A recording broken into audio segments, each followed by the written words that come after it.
Wes Reynolds, let's talk your betting card, my man. Okay, we'll start with the outrights. By the way, placement markets and matchups going to release tomorrow, just in the interest of time. So we'll go with the outrights. I'll start with the two numbers that are no longer available, by the way. I bet a couple weeks ago, and that's Jason Day and Cameron Young.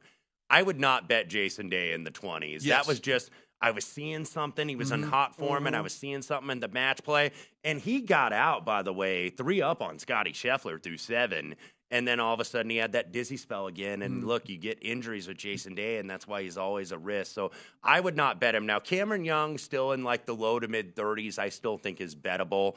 And I think him having Paul Tesori on the bag, who comes over from Webb Simpson, is a total difference maker. We could be talking Ted Scott, Scotty Scheffler here. Maybe not to that extreme, but I think that's going to matter long term, and he's going to win pretty soon. Jordan Spieth, 21-1. He's in like the high teens right now. Second for strokes gained around the green behind his mate, Justin Thomas, his best buddy, who I also bet. You could argue Spieth should have 3 green jackets here, and he only has 1. So this is a guy, I don't think the length, and he's What's long the number enough for you that you would, because if people are watching this, listening to this right now, and they're seeing 18, they're seeing 19, they're seeing still think 18 is bettable. Okay. I think if he's getting down to like mid 15 or so, I would pass. Gotcha. But Jordan Spieth, Justin Thomas, when he drifted above 25-1, and that's always my mark for Thomas. Right. When he drifts up to that, I will go head in on him. Look, let it halfway here in 2020. Even though he's never really been a contender coming in Amen corner on Sunday, he's got an ace in the hole here, and that's Bones Mackay on the bag. And Bones won 3 times here with Phil Mickelson. So even though the approach play has drifted a little bit, I still think the strokes gained around the green are going to be key. Tony Finau, 29-1. We talk about win equity all the time. Yes. And this guy for many years did not have win equity. Now he does. He's won 3 times since the Open Championship at St. Andrews last summer. 3rd on approach this season. So the iron play is as good as it's been for him. Collin Morikawa, speaking of iron play, that has returned. He is now number 2 in strokes gained approach last 36 rounds. Been 18 months since he's won anywhere. I just took him when he got to 34-1 at Circus Sports, and anything 30 or above I think is worth it.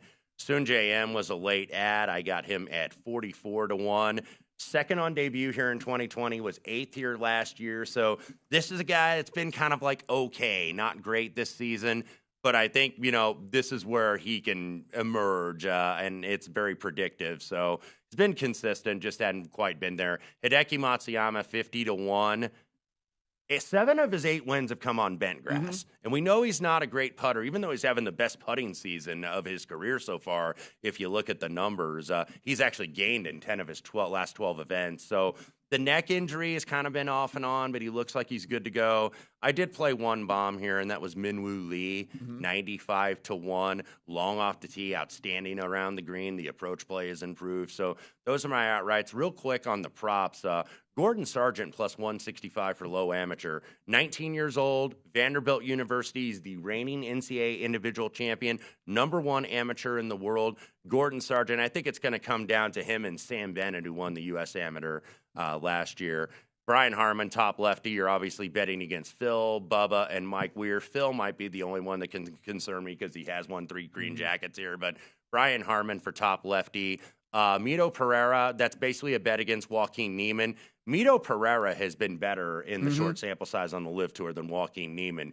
Mito's got finishes of 15th, 6th, and 5th on the LIV circuit, and that's also why I used him for top debutant, because if you look near the top in driving distance, top 5, top 6 in driving distance, very good in GIR. I think he was first in GIR this past weekend in Orlando. And I also use Adrian Meronk for top debutant. Speaking of a guy that's a real bomber, that's Adrian Meronk. I know a lot of people are going to look at Tom Kim being the highest ranked player in the world in this debutante market, and I like Tom Kim long term, but I don't think he hits it long enough, and I think it's going to take maybe a time or two around this course to get used to it. I agree with you there. I think Tom Kim will certainly be the one that people gravitate toward, but if I am believing that length is important, and then when we consider that we are going to probably get wet conditions come Saturday and Sunday where there will be no rollout whatsoever, and so now length will be even more important somewhere along the way, that is something that I will certainly be fading is the Tom Kim this week. If I can find a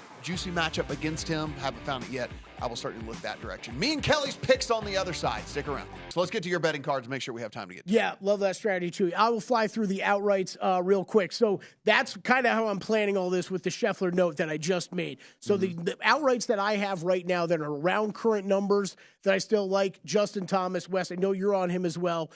Same sort of thing here. You laid out the case very well. That number has drifted past the point where I have to put a bet in on this guy. That 26-1 on a world-class player like him is a bet for me. Max Homa, I might need a couple of weeks off if he actually gets home this week because I am heavily invested. I just can't get past the fact of recent form. Has this guy missed two missed cuts in his history at the Masters? Yes, he has. Was he T48 last year? Yes, he was. But the fact of the matter is this is one of the best recent form golfers on tour right now. His finishes so far this year, T4 or T6, T14 second, T39 first, and T3rd.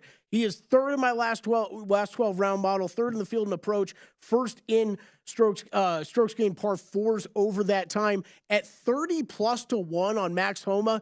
It's a slam dunk outright bet for me. It's one of my favorite outright bets. It is my favorite outright bet on the card. One of my favorite outright bets of the year.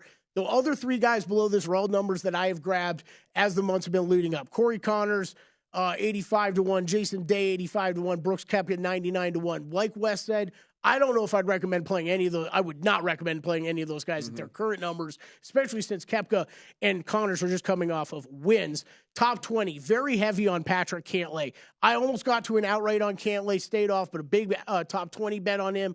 I am in on Finau, Homo, and Hovland in that market as well. And then tournament matchups, Keith Mitchell over Kurt Kitayama and Mito Pereira, Hovland over Matt Fitzpatrick, Woodland over JT Poston, and then Max Homa plus 125 at Cameron Young.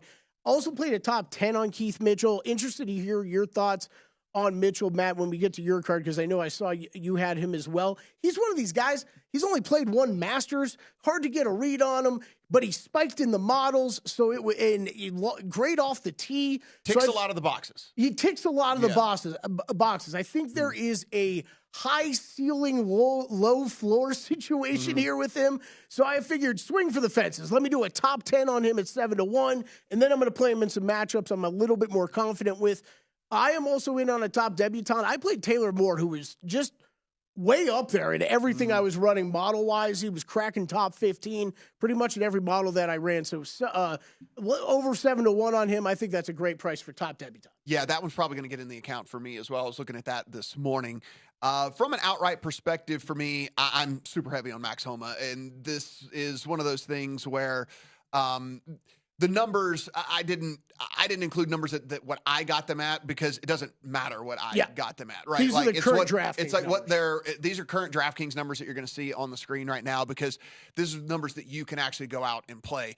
And look, Max Homa, yes. Would you like a little bit more driving distance out of him? We think that driving distance is going to be important. He's not short by any stretch. He's not one of the longer guys. He still averages about 301 yards off the tee. So that's still, in my opinion, good enough. He does everything else so incredibly well. And again, he's just a proven winner. We talk about win equity. The guy can get it done. The other thing real quick on him, Matt, is that if people want to point to what he's done at the Masters here, I'll make the counterpoint of this is a different golfer than he was 3 years ago. So those two missed cuts, I'm kind of throwing out the window.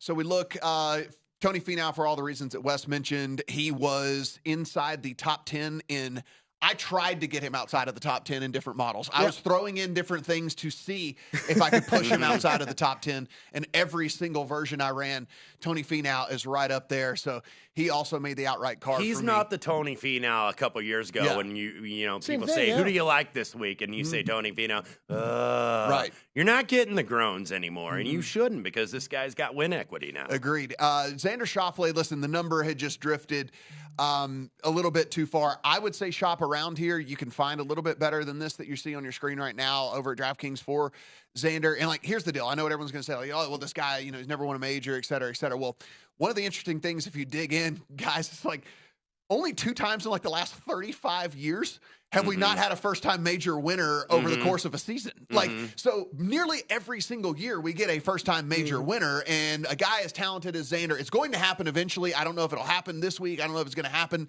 at the Masters, but I'll tell you this.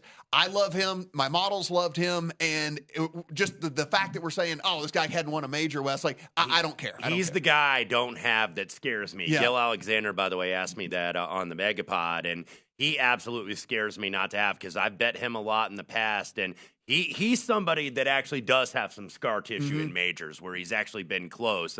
We haven't seen that out of Homa or Burns yet. That doesn't mean it can't happen here, but he's a guy that I think Xander has been a really proven contender in these things. I have Sam Burns. This was made from months ago. This was even before the win. So, the number plummeted. I don't know if 35-1 is necessarily something I would jump all over at this current, No. but What do you have, 100? Yeah, I got like 80. Yeah. And so it's a little bit longer on him. Shane Lowry is the longest guy, though, on the board. You can find a number longer than him on this. Listen, just a lot of the boxes, again, that we talk about, just tick, tick, tick, tick, tick. Tons of the boxes there for Shane Lowry, about the longest guy that I found on the card. I do have a top 20 play on Sung J M, a top 30 play on Keith Mitchell, and I added some matchups in there. I have Xander over Scotty Scheffler, and this is nothing more than a numbers play. This thing has drifted up over 2-1 that's a lot. for a guy that is, again, a top 10 player in the world in Xander. And so, again, yes, I like Scotty Scheffler as much as the next guy. I have Max Homa over Victor Hovland, and I also have Tom Hoagie over Harold Varner. Go to VSiN.com/subscribe to become a VSiN Pro subscriber today.